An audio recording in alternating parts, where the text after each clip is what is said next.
Hello everyone, welcome to another video on the channel. Welcome to a Gran Turismo 7 Daily Race race review from this week's race, Autopolis International Raceway in the Group 4 machinery.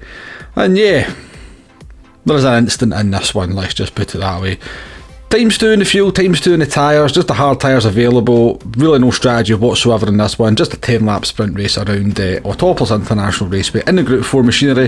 The Mazda Atenza is the car of choice. This was quite early in the week, the WRX seemed to be quite popular at this point. We decided to jump in the Ferrari from the back of the grid on the One Builder account and see what we could do, and what is one of my favourite Group 4 cars, but it does seem to not be quite as strong in Gran Turismo 7 as it was in GT Sport. But getting this one underway, starting down in P19, got a Mazda Atenza and a Toyota Supra in front of us.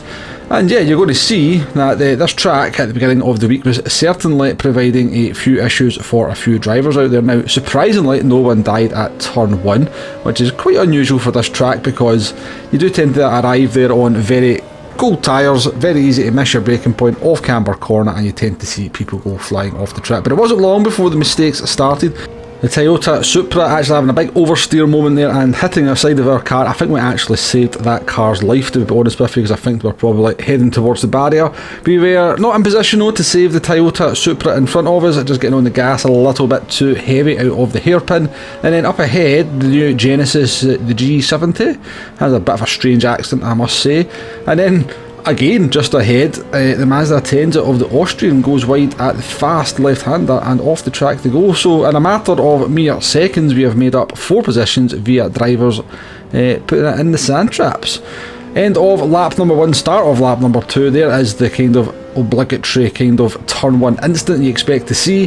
That was another position made up. A little bit later on the lap, these 2 cars have an instant, that's another 2 positions made up, so I think that's 7 cars in total we have passed without actually making an overtake.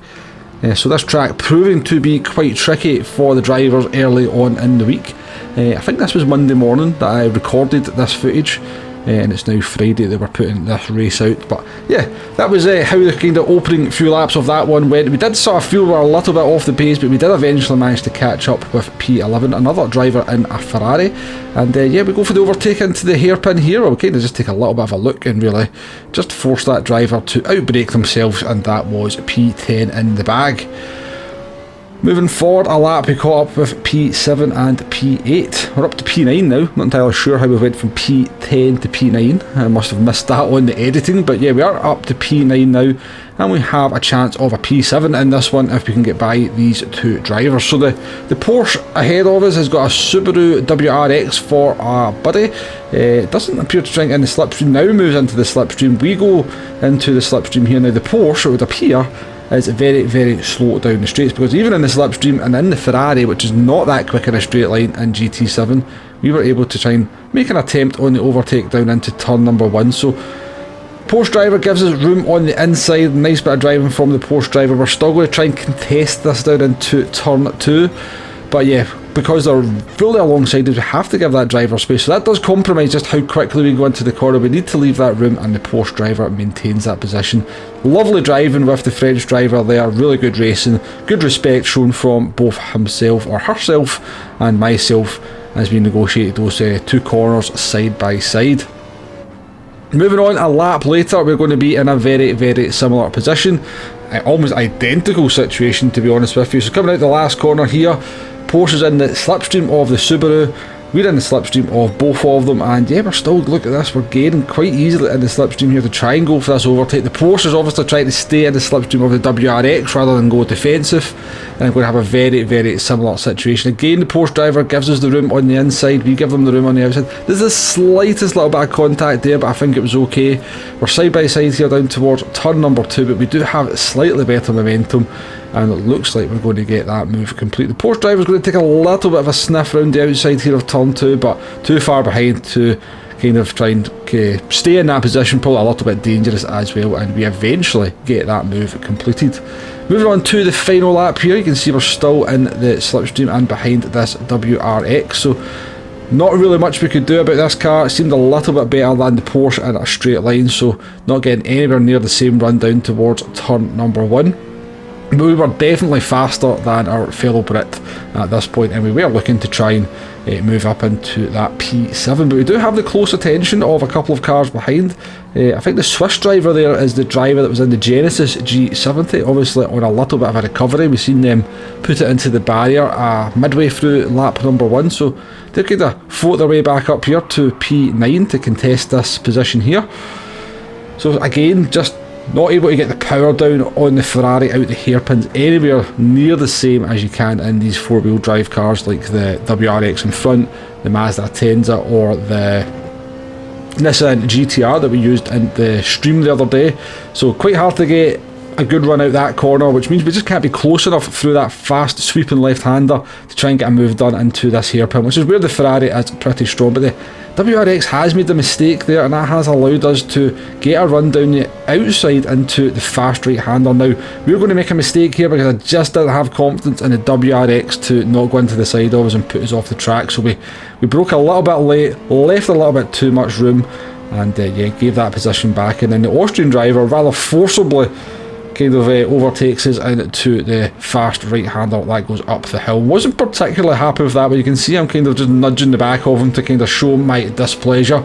I did feel it was a little bit of a rude move on the Austrian's part, and you're going to see that I wasn't the only one that was to be a victim of that kind of driving. Pretty rude move here from the Austrian driver to try and force the Subaru out the way into the last corner. Thankfully the Subaru kind of gives it a little bit. No, he doesn't give it a little bit back actually. And unfortunately, I actually remembered that wrongly. I believed that the Subaru got that position back, but it was to be a P9 in the end. It should have been a P7. But all in all, not too bad a result from the back of the grid in the Ferrari, making our way through the pack, mainly because people kept bidding it, but you know, we did make a couple of overtakes along the way as well. So moving on to race number 2 here, you can see again, starting in the back, we're still in the Ferrari, picking up the action here from halfway through lap number 3, and you can see we are in a rather messy situation in front of us now. Never a good situation to be in. Going to go for a little bit of a naughty look up the inside here of the Mazda Atenza. I wasn't really trying to pass the Norwegian driver in that corner, I was really just trying to pass the Finnish driver, but we do make a reasonable bit of contact with the Norwegian driver. But all in all, I think that's just kind of a little bit touring-esque car driving, as Group 4 can sometimes become in these games. And a little bit of door banging is probably acceptable in the grand scheme of things. So you can see we came out alongside the Mazda Atenza there on the run down to turn number 1, but the Mazda Atenza just got so much speed, and we were kind of just moving about trying to find our braking point, and it turned out we didn't find our braking point, and we absolutely kill that Mazda Atenza. And we quite rightly get a 5-second penalty. I think we just didn't see our braking marker. Now, if anybody caught the live stream the other day, you will see you will have seen that we made exactly the same mistake as that in the Nissan GTR. Kind of just trying to stay behind the car in front, look for a braking marker, just getting a little bit unsighted, and yeah, absolutely killed another driver in that race as well. Just one of the perils, I think, of playing in cockpit view. If you've got a car pretty close in front of you, then it just obscures your view just that little bit. You've not got that kind of height from the roof cam, or that kind of wide vision that you get from bumper cam, or even, you know, obviously the sort of vision that you get from chase cam is just superior to all other cameras as well. Cockpit camera, you are a little bit compromised in those situations, and yeah, I'm going to use that as my excuse for absolutely killing that Norwegian driver. Now, serving this 5-second penalty, I was kind of hoping the Norwegian driver would get back in front of me, but by the time we've served it, he's still, what, 4 seconds, 3 seconds behind us, 2.7 seconds down to there. Now, I know a lot of people think, you know, you should give these positions back, but it's always it's one of those ones I think to myself, you know, I didn't mean to do what I did. I got the penalty that I deserved from the game. I've served the penalty, and I'm still in front. In my opinion, move on, race on. It swings and roundabouts. Don't moan when it happens to me. That's kind of my take on those situations. But moving back to the racing action here, we are still in P11, having served that 5-second penalty, and we've still got a chance of a P9. Now, I don't know what the Renault Megane trophy driver was doing sort of up till this point here. He had a 1.5-second penalty. He seemed to be driving very odd, kind of slow.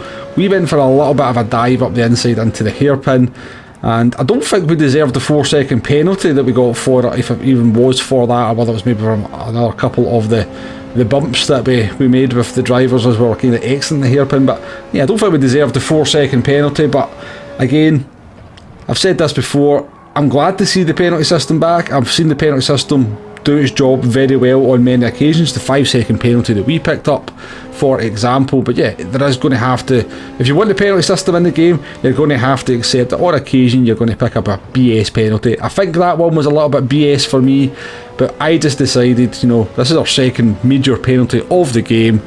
The jury has spoken. Take yourself to Gran Turismo jail, Wombo. And Gran Turismo jail is when you have them park up in the pits and you let the race bypass so you don't lose too much DR or any more sportsmanship rating. Our sportsmanship rating obviously already in deep peril because of those 2 penalties. But yeah, it's one of those situations.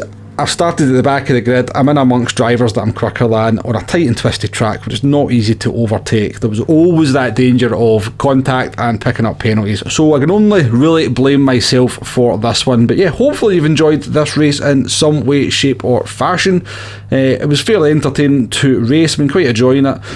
Like the Ferrari, love this Jordan 1991 Jordan 7-Up livery that I've got on it as well. But yeah, hit that like button, hit that subscribe button if you haven't already. And yeah, no, I won't see you on the next one. I've actually got one thing to point out to you in the end, because we did actually just wait this one out in the pits. And then we went into the post-race lobby. I thought, yeah, I need to go and apologise to that Norwegian driver for killing him, because we did kill him. But I couldn't find him. And then I seen this driver down in P17, account deleted.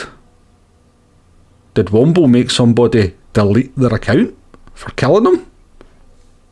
Now, if that doesn't deserve Gran Turismo jail, I don't know what does. But I shall leave you with some footage of that murder from several different replay angles. As I said, if you've enjoyed the video, please hit that like button, please hit that subscribe button. I'll catch you on the next one. Thank you very much for watching. Goodbye now.